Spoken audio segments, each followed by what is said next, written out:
Navro'zni ulug'lash insonni ulug'lashdir. Bugun ana shu ezgu shior ostida yurtimizning barcha hududlarida Navro'z shodiyonalari boshlab yuborildi. Xususan marg'ilonliklar ham yangilanish va yasharish ayyomi bo'lgan Navro'z olamni qo'shaloq shodiyona sifatida qarshi olmoqda. Zero xalqimizning eng qadimiy va ardoqli bayramlaridan biri Navro'z ayyomining muborak Ramazon oyiga to'g'ri kelgani unga yanada ulug'vorlik va o'zgacha mazmun bag'ishladi.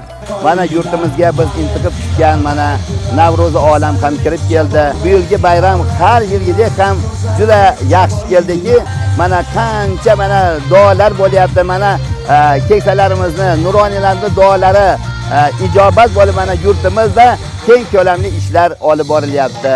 Bunga mana shahrimizda mana barpo etilayotgan O'zbekiston mavzesi, bir xonadon marg'ilonning majmuasini misol qilsak bo'ladi azizlar. Eng avvalo bu yerda tinchlik. Tinchlik ekan mana shunday go'zal o'tirishlarimiz, yurishlarimiz, bayramlarimiz yarashadi. Ilohim yurtimizga ko'z tegmasin, vatanimiz osmonimiz safo bo'lsin. Barchamiz xonadonlarimizda oila a'zolari bilan birgalikda vaqtli hayot kechirib, farzandlarimizni, nabiralarini rohatlarini ko'raylik. Yana bir bor Navro'zi olam bilan barchalaringni samimiy muborakbod etaman azizlar.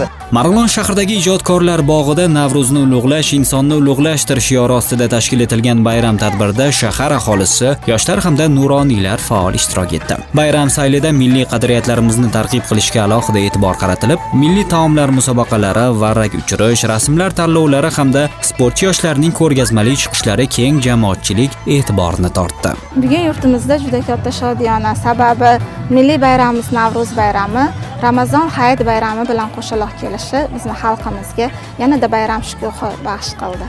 Hammani kayfiyati a'lo, ko'rib turibsiz, yosh qarining yuzida kulgu, tabassum, bayram shukuhi. Ushbu fursatdan foydalanib marg'ilonliklar nomidan butun xalqimizni milliy bayramimiz Navro'z bayrami bilan muborakbod etaman.